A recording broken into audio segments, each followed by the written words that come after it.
तो hello everyone, welcome to all exam place. मैं हूं आपका दोस्त Sachin Sharma. All exam place पर आप सभी प्यारे दोस्तों का बहुत बहुत बहुत स्वागत करता हूं और आशा करता हूं कि आप सभी प्यारे दोस्त जो हमारे सभी पहले की तरह एकदम शानदार, जानदार, जबरदस्त होंगे। तो मेरे प्यारे दोस्तों, लास्ट क्लास में हमने वर्णमाला चैप्टर हमारा कंप्लीट किया। अगली क्लास जो है स्क्रीन पर आप देख ही रहे होंगे, अगली क्लास है हमारी संधि की। संधि जो है इसकी चर्चा हम अपने आज की क्लास में करने वाले हैं। इसी के साथ साथ हम बहुत अच्छे से समझेंगे संधि क्या होती है, संधि के भेद क्या होते हैं। सिर्फ इतना ही पढ़ के हम नहीं रह जाएंगे कि भैया दो समीपवर्ती मेल, दो समीपवर्ती वर्णों के मेल से जो विकार उत्पन्न होता है उसे संधि कहते हैं। सिर्फ यही नहीं जानेंगे, हम बहुत अच्छे से संधि को समझेंगे। संधि क्या होती है, संधि के भेद क्या होते हैं, बहुत छोटे छोटे मेजर पॉइंट्स जो है उनको हम समझते हुए चलेंगे, ताकि जब हमारी परीक्षाओं में ये क्वेश्चंस आए तो इन क्वेश्चंस को हम बहुत ही आसानी से जो है इसका सही उत्तर लगा सकें। ठीक है प्यारे दोस्तों, पहले तो हम इसकी पूरी थ्योरी कंप्लीट करेंगे, इसके बाद में संधि से बहुत ही इंपॉर्टेंट टॉपिक है। कई क्वेश्चंस जो है यहाँ से हमारे एग्जाम में पूछे जाते हैं मेरे प्यारे दोस्तों। तो लगभग हम इसमें करीब मैं मान के चल रहा हूं कि करीब हम 100 से 80 से 100 एमसीक्यू जो है संधि वाले चैप्टर में लगा करके ही जाएंगे, ताकि एक भी क्वेश्चन संधि से हमारे गलत नहीं होना चाहिए। वर्णमाला की तो आपने देख ही ली है, कितनी शानदार हमारी क्लास हुई है ना मेरे प्यारे दोस्तों। चलिए तो भैया देखते हैं संधि को। पहली चीज देखते हैं, दो समीपवर्ती वर्णों के मेल से।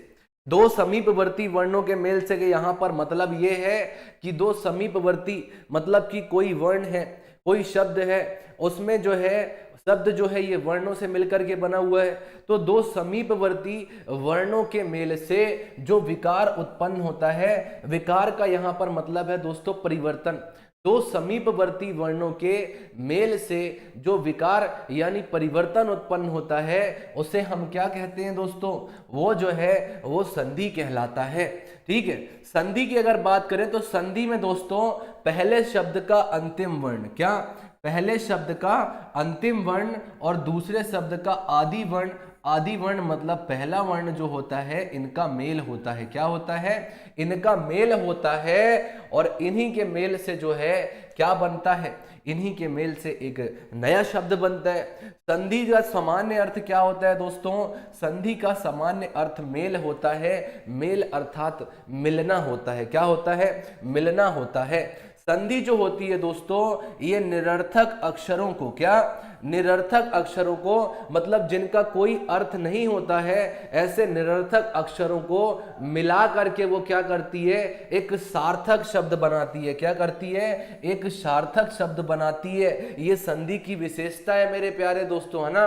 अगर हम संधि की बात करें तो संधि में प्राय शब्द का स्वरूप जो होता है वो छोटा होता है मेरे प्यारे दोस्तों। क्या होता है, शब्द का रूप जो होता है ये छोटा होता है ना। इसके अलावा मैं बात करूं दोस्तों, संधि में समास नहीं होती है ना। संधि में आपको समास देखने को नहीं मिलेगा, लेकिन समास में आपको संधि देखने को जरूर मिल जाएगी।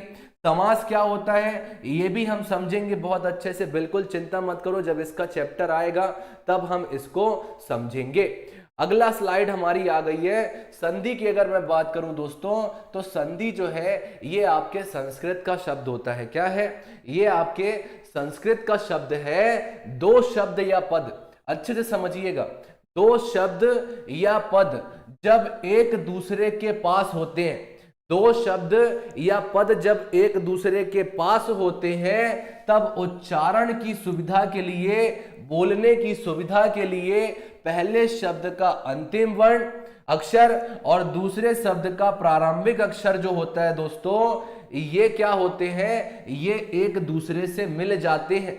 उच्चारण की सुविधा के लिए, बोलने की सुविधा के लिए, जो बोलने में हमको जो है आसानी हो, तो भैया इसके लिए क्या होता है, जब दो शब्द या पद एक दूसरे के पास होते हैं तब उच्चारण की सुविधा के लिए पहले शब्द का अंतिम अक्षर और दूसरे शब्द का जो प्रारंभिक अक्षर होता है दोस्तों, ये एक दूसरे से क्या होते हैं, ये एक दूसरे से मिल जाते हैं। क्या हो जाते हैं, मिल जाते हैं। अच्छा, संधि में जब दो अक्षर या वर्ण मिलते हैं, क्या संधि में जब दो अक्षर या वर्ण मिलते हैं तब उनकी मिलावट से विकार उत्पन्न होता है। मतलब जब विकार उत्पन्न होता है तो शब्दों में क्या होता है, वर्णों में परिवर्तन हो जाता है दोस्तों, उत्पन्न होता है, और वर्णों की यही विकारजन्य मिलावट ही संधि कहलाती है। ये जो मिलावट होती है इसी को हम क्या कहते हैं, इसी को हम संधि कहते हैं। इस मिलावट को समझकर,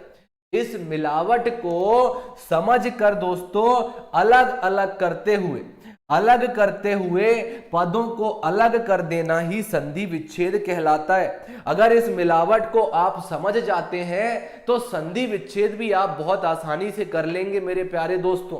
क्या कर लेंगे, संधि विच्छेद भी आप बहुत ही आसानी से कर पाएंगे।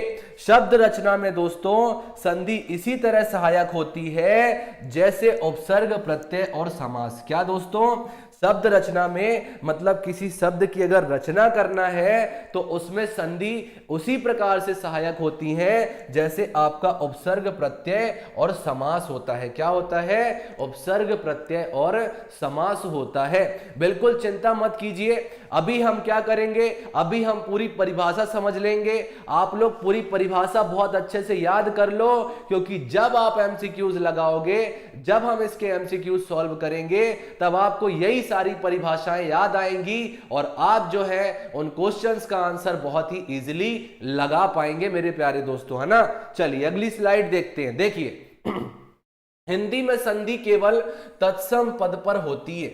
हिंदी में जो संधियां होती है ये केवल तत्सम पद होती है। तत्सम तद्भव क्या होता है ये भी हम पढ़ेंगे, बिल्कुल चिंता मत करो, ठीक है। इनमें दोस्तों पूर्व पद का अंतिम वर्ण, बार बार मैं आपको ये क्यों बता रहा हूं कि इसमें पूर्व पद का अंतिम वर्ण और दूसरे पद का पहला वर्ण जो है इसके मेल से जो विकार उत्पन्न होता है, यानी जो परिवर्तन होता है, क्या होता है, परिवर्तन होता है, और जो शब्द बनता है उसे संधि युक्त शब्द कहते हैं। मतलब जब दोनों आपस में जो है मिल गए, इसके बाद में एक नया शब्द बना, उस शब्द को क्या बोला जाता है, संधि युक्त शब्द कहा जाता है। क्या कहा जाता है, संधि युक्त शब्द कहा जाता है। जैसे यहां पर है देव, देव धन आलय, देवालय, तो यहां पर देव, देव जब आप बोलोगे तो आपको आ छिपा मिलेगा। क्या छिपा मिलेगा, आ छिपा मिलेगा। यहां पर आ और आ से मिलकर के क्या बन गया, यहां पर आ और आ से मिलकर क्या बन गया, यहां पर देवालय बन गया। क्या बन गया, देवालय बन गया। अगर आप यहां पर देखो तो आपको बड़ा आ जो है ये छिपा हुआ मिल जाएगा, और यही क्या कहलाता है, यही क्या कहलाता है मेरे दोस्तों, यही विकार कहलाता है, यही आपका परिवर्तन कहलाता है। क्या कहलाता है, यही आपका परिवर्तन कहलाता है। जब हम देव बोलते हैं तो देव बोलने पर कहीं पर हमको जो है देव हमने बोला तो आखिरी जो है, जो मैंने कहा आपसे कि अंतिम वर्ण, इनमें पूर्व पद का मतलब पहले पद का अंतिम वर्ण और दूसरे पद के पहले वर्ण के मेल से, पहले वर्ण के मेल से, आलय से जो विकार उत्पन्न होता है उसे संधि युक्त शब्द कहा जाता है। संधि युक्त शब्द के अलग अलग करने की प्रक्रिया जो है ये आपका संधि विच्छेद कहलाती है। क्या कहलाती है, संधि विच्छेद कहलाती है। जब मैं आपसे बोलूंगा कि भैया देवालय का संधि विच्छेद करो तो कैसे संधि विच्छेद करोगे आप, देव धन आलय, देव धन आलय जो है ये आपका क्या हो जाएगा, संधि विच्छेद हो जाएगा। क्या हो जाएगा, ये इसका संधि विच्छेद हो जाएगा, ठीक है। एक और चीज होती है दोस्तों संयोग। क्या होती है, एक और चीज आपकी होती है, उसे संयोग कहा जाता है। जहां पर दो वर्णों के मेल से कोई विकार यानी परिवर्तन उत्पन्न नहीं होता है उसे क्या कहा जाता है, उसे संयोग कहा जाता है। जैसे अगर मैं बात करूं गंगाराम की, तो गंगाराम में कहां पर कोई दिक्कत है भैया, सीधा सीधा आपका गंगाराम हो गया। रामदेव की अगर मैं बात करूं तो सीधा सीधा क्या हो गया, रामदेव हो गया, कोई विकार नहीं उत्पन्न हुआ ना। संयोग, जहां पर दो वर्णों के मेल से कोई परिवर्तन नहीं होता है उसे क्या कहा जाता है, उसे संयोग कहा जाता है मेरे दोस्त। क्या कहा जाता है, उसे संयोग कहा जाता है। चलिए अब हम देखते हैं दोस्तों संधि के भेद। क्या देखेंगे अब हम देखेंगे संधि के भेद। तो संधि के भेद कौन कौन से होते हैं? सबसे पहला हो गया आपका स्वर संधि, दूसरा आपका हो गया व्यंजन संधि, तीसरा आपका हो गया विसर्ग संधि। ये क्या होता है दोस्तों? ये आपके संधि के भेद होते हैं। अब लाइन बाय लाइन हम सारे भेदों को भी समझेंगे मेरे प्यारे दोस्तों। सबसे पहला हम देखते हैं स्वर संधि। स्वर संधि मतलब कि स्वर के बाद का स्वर अर्थात स्वर के बाद स्वर अर्थात दो स्वरों के मेल से जो विकार उत्पन्न होता है उसे स्वर संधि कहते हैं। अभी आपको वर्णमाला में मैंने स्वर पढ़ाया था ना, वर्णमाला में मैंने आपको स्वर पढ़ाया है, ये वही स्वर है। ये स्वर के बाद स्वर, स्वर के बाद स्वर अर्थात दो स्वरों के मेल से जो विकार उत्पन्न होता है उसे स्वर संधि कहते हैं। स्वर क्या क्या होता है भैया? आ ई उ ऊ, री, आपका ए हो गया, ए ओ हो गया, अम हो गया, आहा हो गया। देखो अभी क्या बोल रहा है? स्वर के बाद स्वर। अगर मैं सूर्यास्त को देखूं तो सूर्य आ रहा है और आ, यहां पर आ और आ का मेल हो रहा है, मतलब स्वर और स्वर का मेल हो रहा है। तो ये आपकी कौन सी संधि कहलाएगी? ये आपकी स्वर संधि कहलाएगी। ठीक है। महाआत्मा, महा, आ और आ का मेल हो रहा है, तो यहां पर स्वर और स्वर का मेल हो रहा है ना मेरे दोस्त। सिर्फ स्वरों का मेल हो रहा है ना, स्वर और स्वर शब्दों का मेल हो रहा है, शब्द जो है आपस में मिल रहे हैं। समझने की कोशिश करिएगा और उम्मीद करता हूं आपको मेरी ये बात समझ पे आ गई होगी। नाम से ही स्पष्ट हो जाता है स्वर संधि कि स्वर के बाद स्वर अर्थात दो स्वरों के मेल से जो विकार यानी परिवर्तन उत्पन्न होता है उसे स्वर संधि कहा जाता है। एग्जाम्पल भी मैंने आपको दे दिया, इस एग्जाम्पल से भी आप समझ जाएंगे। अगला देखिए व्यंजन संधि। व्यंजन के बाद स्वर या व्यंजन आने से जो परिवर्तन होता है उसे व्यंजन संधि कहते हैं। अब देखिए अब क्या बोल रहा है इसकी, अगर मैं व्यंजन संधि की बात करूं तो व्यंजन संधि में दोस्तों आपका व्यंजन तो होगा ही, आपका जो प्रथम पद होगा, पहला जो आपका होगा ये आपका व्यंजन होगा, और व्यंजन के बाद में स्वर या व्यंजन भी आ सकता है, स्वर या व्यंजन भी आ सकता है। जैसे मैं अगर बात करूं वागीश की बात करूं तो यहां पर का और ई मिल रहा है। क्या मिल रहा है? का मिल रहा है आपका और ई मिल रहा है। मैंने आपको बताया था का क्या होता है, का आपका स्पर्श व्यंजन होता है ना, का आपका स्पर्शी व्यंजन होता है। परिभाषा समझ जाओ, ऑप्शन अपने आप लगा लोगे मेरे दोस्त, ऑप्शन अपने आप लगा लो।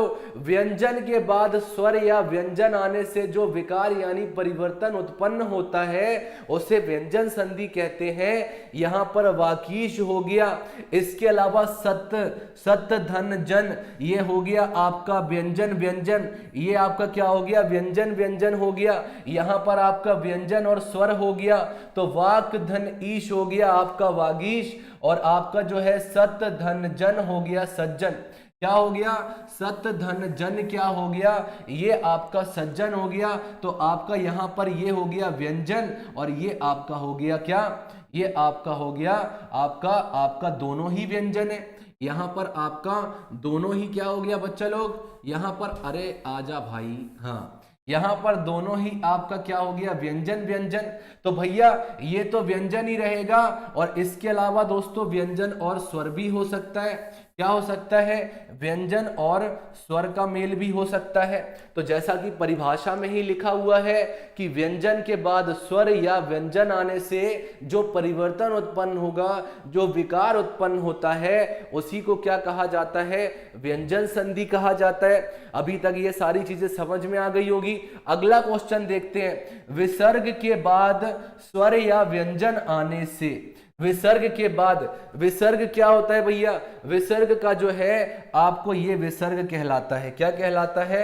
ये आपका विसर्ग हो गया। तो विसर्ग के बाद स्वर या व्यंजन आने पर विसर्ग में जो विकार उत्पन्न होता है उसे विसर्ग संधि कहते हैं।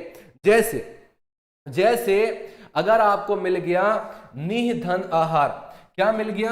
निह धन आहार मिल गया, तो यहां पर आपका आ गया विसर्ग। यहां पर आ गया विसर्ग, और ये आपका क्या हो गया, ये आपका स्वर हो गया। तो ये आपका विसर्ग और स्वर का मेल हो गया, तो ये आपका मिलकर क्या बन गया, निराहार बन गया।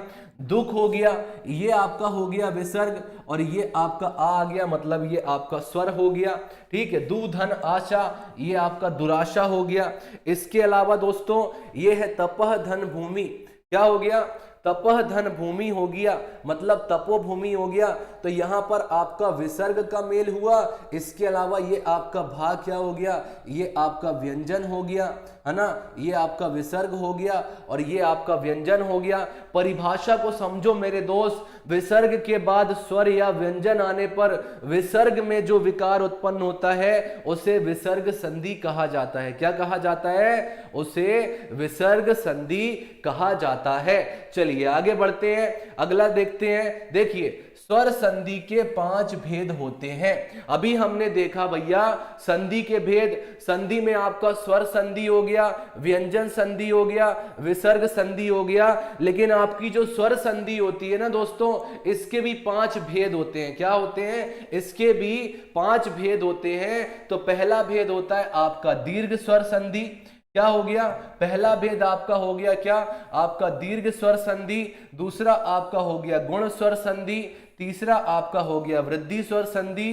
चौथा आपका हो गया यण स्वर संधि, और पांचवा आपका हो गया अयादि स्वर संधि। तो ये आपकी क्या होती हैं दोस्तों, ये आपकी होती हैं स्वर संधि के भेद। किसके भेद होते हैं, ये आपके स्वर संधि के भेद होते हैं। तो आज हमने क्या क्या देख लिया, आज हमने दोस्तों संधि समझ लिया, संधि क्या होता है। इसके अलावा हमने जो है उसकी पूरी परिभाषाएं देख ली, संधि के हमने भेद देख लिए, जिसमें हमने स्वर संधि, व्यंजन संधि और विसर्ग संधि को देख लिया। इसके अलावा हमारा नेक्स्ट टॉपिक, अगली क्लास हमारी किसकी होगी, ये स्वर संधि के जो 5 भेद होते हैं इनको कैसे पहचाना जाए, इनको कैसे पहचाना जाए, ये हम अपनी अगली क्लास में देखेंगे। अगली क्लास में हम दीर्घ स्वर संधि, गुण स्वर संधि, दीर्घ स्वर संधि, गुण स्वर संधि, और इसके अलावा जो है अगली क्लास में हम वृद्धि स्वर संधि, यण संधि और अयादि संधि को देखने वाले हैं। तो यहां तक की हमारी आज की क्लास थी मेरे प्यारे दोस्तों। अगली क्लास में जो है हम क्या देखेंगे, अगली क्लास में हम देखेंगे अपनी ये जो हमारे संधि के जो स्वर संधि होती है, इसके जो 5 भेद होते हैं, ये भेद हम समझने का प्रयास करेंगे। कोई भी डाउट हो, कोई भी दिक्कत हो तो भैया ये है मेरा नंबर, आप जो है इस नंबर पर मुझसे अपना डाउट और अपनी क्वेरी जो है ये मुझसे पूछ सकते हैं। आप लोगों का बिल्कुल हार्दिक स्वागत है मेरे प्यारे दोस्तों। तो आज के लिए हमारी क्लास में बस इतना ही मेरे प्यारे दोस्तों। आपसे मिलेंगे अपनी अगली क्लास में, किसके साथ, स्वर संधि के जो 5 भेद मैंने बताए हैं इनकी परिभाषा के साथ, साथ ही इनको पहचानना कैसे है, इसके साथ में हम आपसे अपनी अगली क्लास में मिलेंगे। तब तक के लिए स्वस्थ रहिए, मस्त रहिए, खुश रहिए, जानदार रहिए, जबरदस्त रहिए। आपसे मिलेंगे अपनी अगली क्लास में। तब तक के लिए नमस्कार, जय हिंद, जय Bharat and thanks for watching this video.